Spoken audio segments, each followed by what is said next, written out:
ఈ ప్రభుత్వానికి సూచన చెప్పదలసిన విషయం ఏంటంటే, రేవంత్ రెడ్డి అధికారం రాకముందు ఏడో ఎజెండా వాగ్దానంలే చెప్పిండు.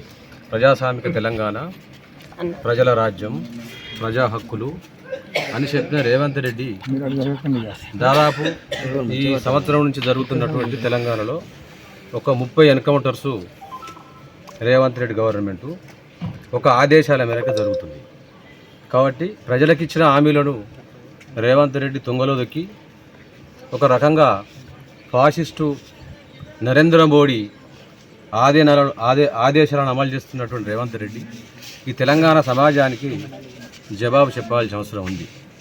ఒక రకంగా సాధించుకున్న తెలంగాణలో ప్రజలందరూ ఇబ్బంది పడి కాంగ్రెస్ పార్టీ గెలిపిస్తే కాంగ్రెస్ పార్టీ పాత రోజులు తీసుకొచ్చి ఉద్యమకారులను, ప్రజానాయకులను, విప్లవకారులను రక్తపు టేరుల్లో ముంచుతున్నటువంటి కాంగ్రెస్ పార్టీ రేపు రాబోయే రోజులలో ప్రజల చేతిలో మూల్యం చెల్లించుకోక తప్పదని నేను ఒక ప్రజాస్వామికవాదిగా కాంగ్రెస్ పార్టీని హెచ్చరిస్తూ ఉన్నాను.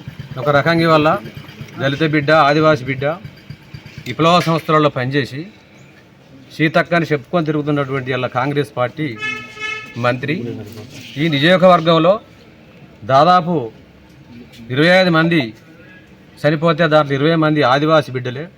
తన ఒక నిజమైన ఆదివాసి అని అనుకుంటే దీనిపై ప్రకటన ఎందుకు చేయలేదు?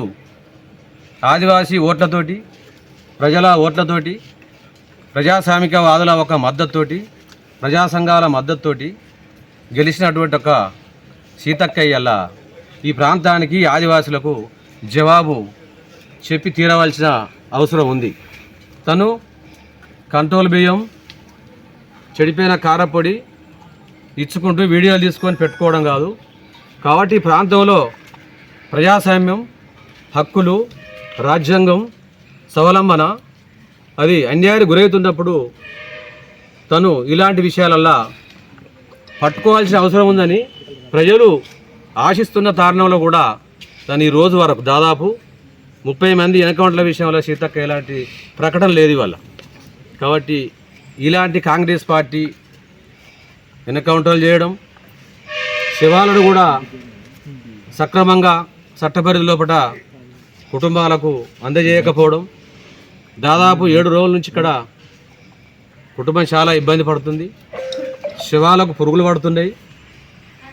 రాజ్యాంగ పరిధిలో ఎన్నుకోబడ్డ రేవంత్ రెడ్డి, నీ రాజ్యాంగం ఏం చెప్తుంది? నువ్వు ఏం ప్రమాణం చేసావు? 4 కోట్ల మంది ప్రజలు చూడంగా రాజ్యాంగాన్ని వ్యతిరేకంగా మీరు ఎందుకు వ్యవహరిస్తున్నారు? కాబట్టి రాజ్యాంగ పరిధిలో నేను రేవంత్ రెడ్డి ప్రశ్నిస్తూ ఉన్నాను. ఒక రకంగా వల్ల చచ్చిపోయిన మనిషిని గౌరవించాలి, కుటుంబాలను ఆ శవాన్ని చూపించాలి, తక్కువ టైంలో పోస్ట్ మార్టం చేసి పంపించాలి. ఇక్కడ ఉన్నటువంటి వ్యవస్థ దొంగసాటుగా రేవంత్ రెడ్డి రాజ్యంలో దొంగసాటుగా పోస్ట్ మార్టం చేస్తూ, కుటుంబాలను బెదిరిస్తూ, కాలయాపన చేస్తూ, కుటుంబాలు వాసన బట్టి పురుగులు పడే విధంగా ప్రభుత్వం వ్యవహరిస్తున్న తీరు ప్రజలందరూ కూడా దీన్ని వ్యతిరేకిస్తున్నారు. కాబట్టి ఇటువంటి విధానాలు కాంగ్రెస్ ప్రభుత్వం, కాంగ్రెస్ పార్టీ అది మానుకోవాలని నేను ప్రజాస్వామికవాదిగా ప్రభుత్వాన్ని హెచ్చరిస్తూ ఉన్నాను.